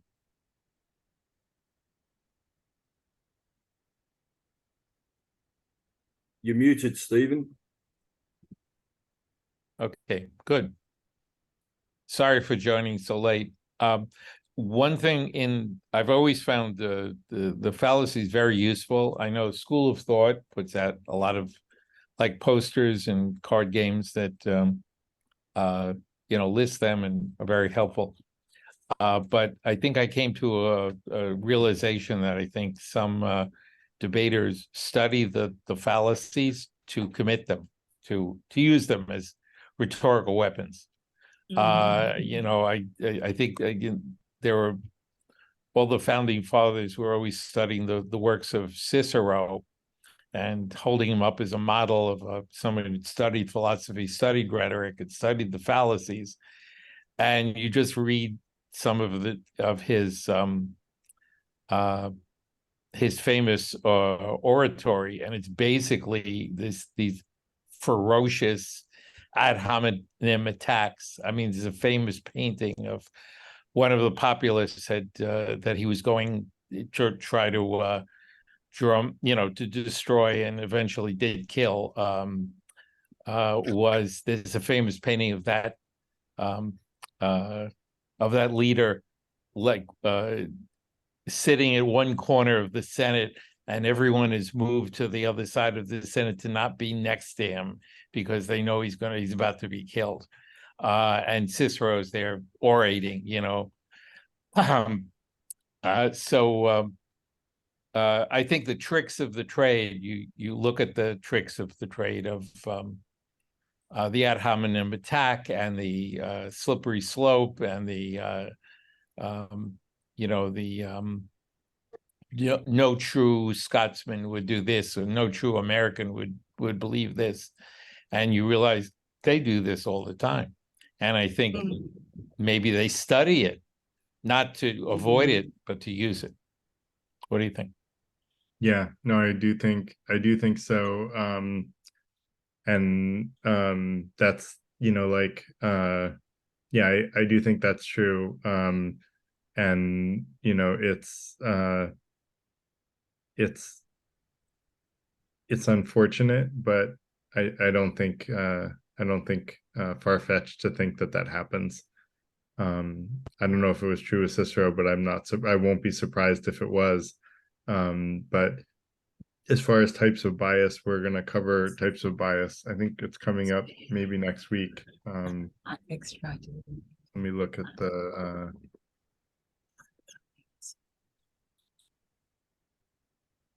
yeah, next week is types of bias. We're going to cover the top 10 types of bias. Turns out there are over 100. There are 180 types of cognitive bias alone, and so we're not going to cover all 180. But we'll cover the top 10 types of bias. And actually, the sunk cost fallacy is a type of bias, even though it says fallacy. That might be a mistake by ChatGPT. That's probably a fallacy. But it's in types of bias. But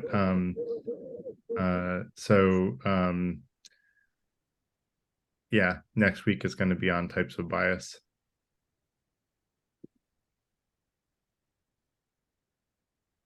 Anyone else have questions or comments? I think it's interesting to note that if you think about how machine learning works, the diagram with the data points and the lines that join them, and the lines represent weightings and biases. So in fact, you couldn't actually know anything without bias. You couldn't get to knowledge from data without bias. So bias is not always a bad thing. So that's worth knowing. Well, yeah, and bias is not always a bad thing. And when we talked about confirmation bias, we talked about the very useful purpose that confirmation bias serves. And, being able to have some level of consistency in your decision making is valuable, right? Like, people generally don't want someone changing their mind every 5 minutes, right? And strong leaders are seen as those who don't change their mind. But then there was the famous joke by Stephen Colbert that about the Iraq War is that President Bush was a president who said, what was it? He will believe on Wednesday exactly what he believed on Monday, no matter what happens on Tuesday, right? Like, he wanted to believe that there were weapons of mass destruction in Iraq, and he was going to believe that no matter what evidence and no matter what inspections. He was just dead set on, believing it. But unfortunately, that level of consistency is often given as a benefit for politicians. And I would argue we should have politicians that should be open to changing their mind. We shouldn't look at, people call politicians flip-floppers if they change their mind on something. But if a politician comes into new information that teaches them that their old opinion is wrong, I would argue we should give them credit for admitting they were wrong, not blame them for changing their mind. Now, if they're changing their mind all the time, then that probably is bad and makes for bad government but I don't think that's the case. It's generally, politicians err on the side of not changing their mind when there's a good reason to, rather than the other way around. Yeah, Jenny, go ahead. Wow, that's a wonderful comment you just made. Thank you so much. I didn't know he did that. He made those about Bush. Thank you for that. Yeah. If you didn't see the White House Correspondents' Dinner with Stephen Colbert, that's when I first got introduced to him, and I was like pretty impressed by his White House Correspondents' Dinner speech. Oh, he's wonderful, and I watched his shows quite a bit, and I never caught that one. So thank you. Sure. Did you have anything else you wanted to say, Jenny? Nope. Okay. Kathy, you had your hand up. Did you put it down on purpose? I think I forgot what I was going to say. What were you just Okay. saying? What were you saying a minute ago? I had a comment, but I don't remember what we were saying. I was talking about politicians, not being able to change their minds. Oh yeah, it bugged me to no end. So when we didn't know much about COVID, and Fauci would make a statement, or the CDC would make a statement, and then they'd get more information, and they'd say, "Oh, we were wrong, and you got to do this," and all these idiots were saying, "But you said we didn't have," and then a million people died because of that. Lots of people died. Friends of mine died. That pisses me off. I'm sorry. But yeah, we get new information, so we update it. And maybe what we thought was true yesterday is not true tomorrow. How can people be that freaking stupid when lives are at stake? I'm sorry. Go ahead. Yeah. Over. No, I Well, think the citizens elected them. I think one of So the the citizens are stupid. so one of the challenges there is like people try to use hindsight being 2020, and say, well, Fauci was wrong at this point when he said this thing that turned out not to be true. But people weren't acknowledging exactly what you said, Kathy, which is that our knowledge of the virus was unfolding over time, and there was very little that we knew about it early on. And we made a lot of mistakes in our thinking, but people were doing the best they could to learn what they could at the speed that they could. And That's so an assumption. It's That easy may to, not be true.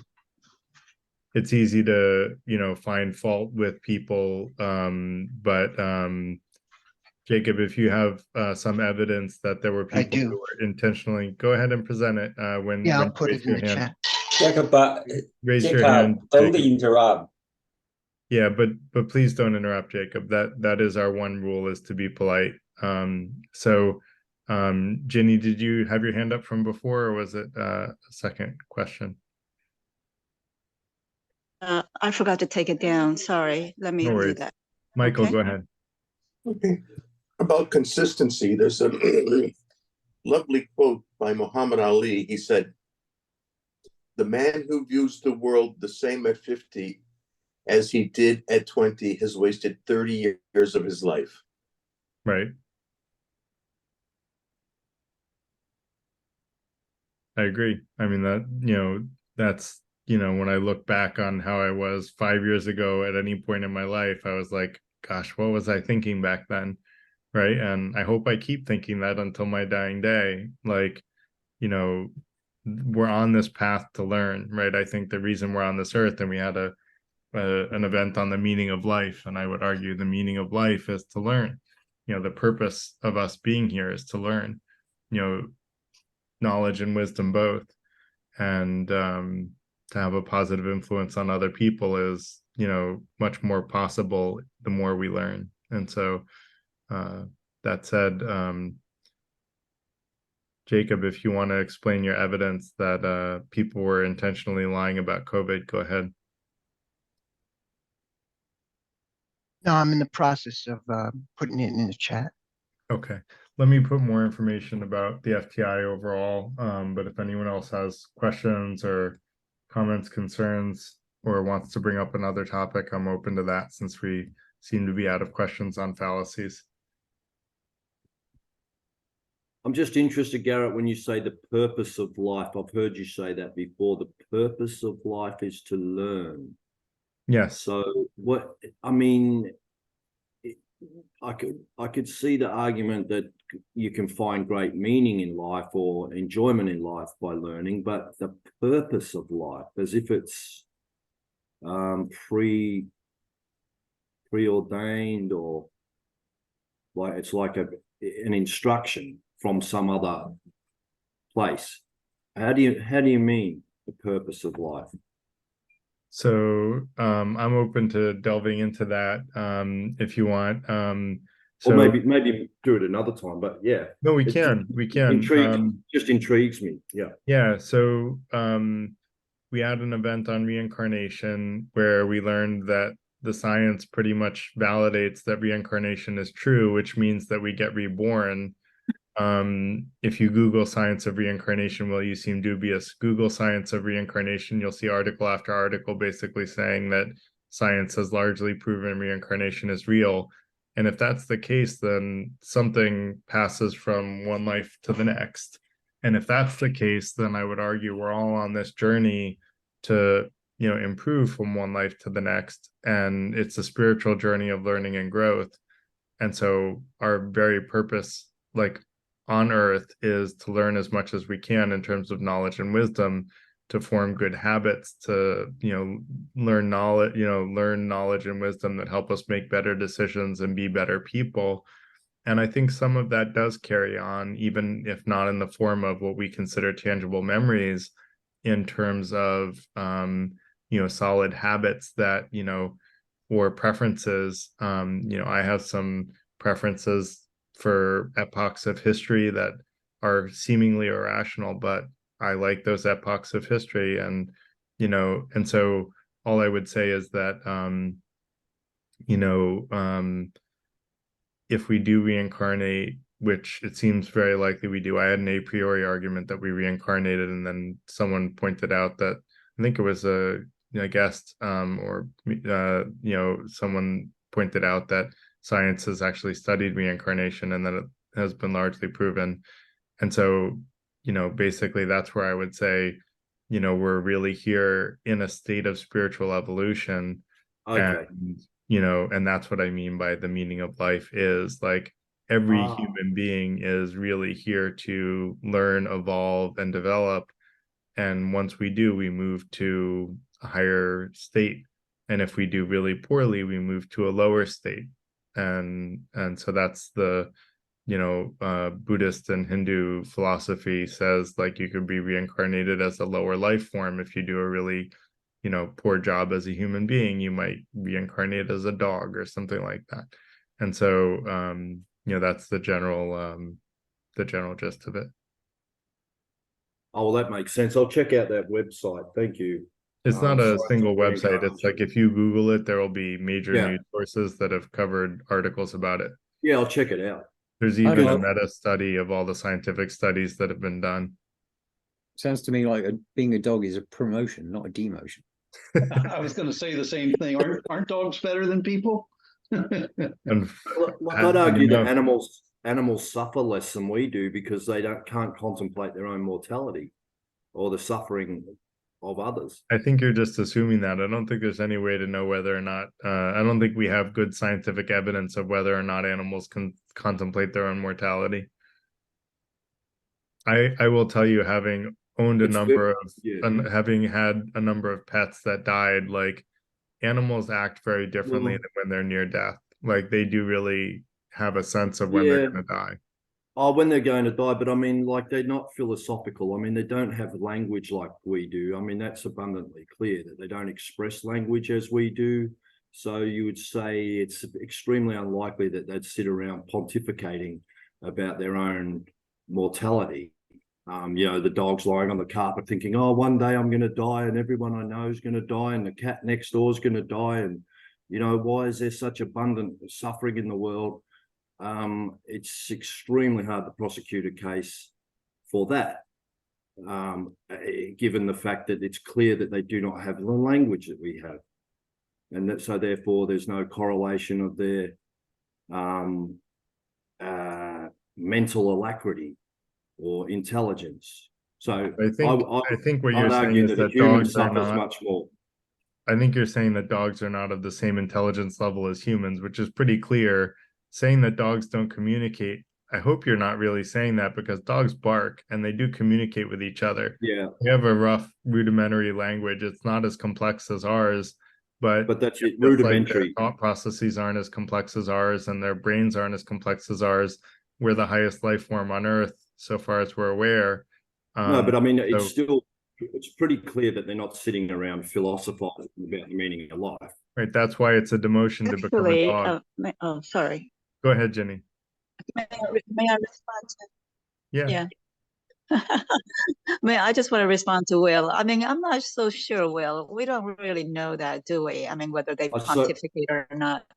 And also, one of the things I've been around pets all my life, not at all, but I find that from my own observation from distance that they don't complain, and they don't complain, and when they're in pain, and I think they have a much stoic behavior when it comes to experiencing pain. And maybe that in that respect, maybe they're more evolved than we are.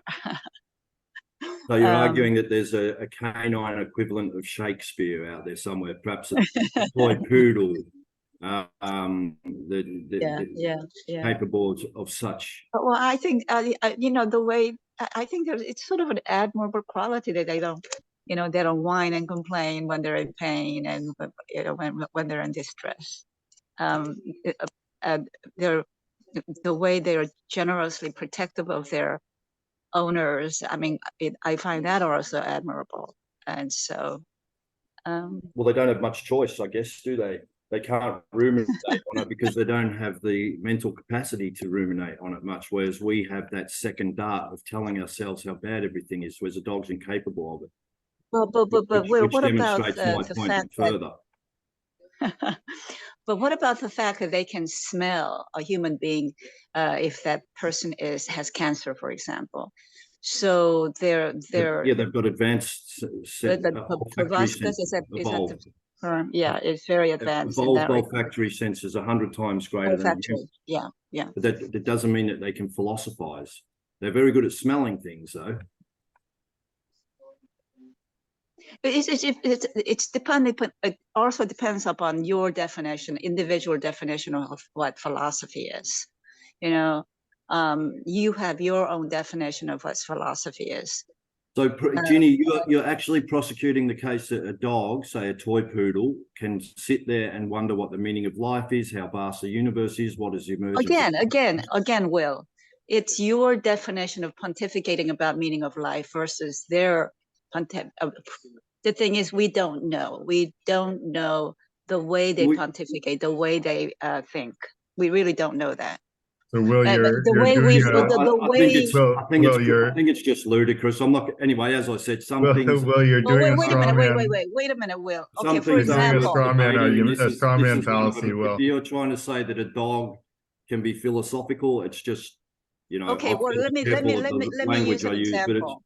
But it's just absurd. It's not worth me debating that. Well, please remain polite. That is our one rule. I am polite. May I just someone add else's one more opinion thing? is absurd is not polite, Will. Well, okay, you're a nice guy, but you can lose your temper sometimes, my friend. I'm not losing my temper. Where do you draw the line? Yeah, you have to admit that we are constantly discovering the level of intelligence from octopus, for example. We didn't know 20 years ago, 30 years ago, octopus can play, and they are so intelligent the way they can communicate. I don't know if you ever saw this program called My Teacher Octopus, but we are discovering, because scientists are studying these different species out there, and so they are constantly learning more about other organisms besides human beings. Well, so you cannot. We do have a couple of other hands up, so I want to let Andrew go next if we could. Okay, all right, thank you. Okay, good. interesting. Thanks. Whatever I interrupt me. agree. What I'm hearing, I think, just my opinion is, I think Will is expressing a real bias when he's comparing what the animal can do according to what he is able to do. I think that's really a bias. I think, and talking about if the dog is able to ponder, you know, or what was the word? Ponder the meaning of life and things like that. And, you know, I think the dog has already passed all that. So I think there's a huge argument. You know, some of these animals are superior to human abilities. And just to say that they don't, that, you know, to compare them to our own skills and our own interests and our own perspective.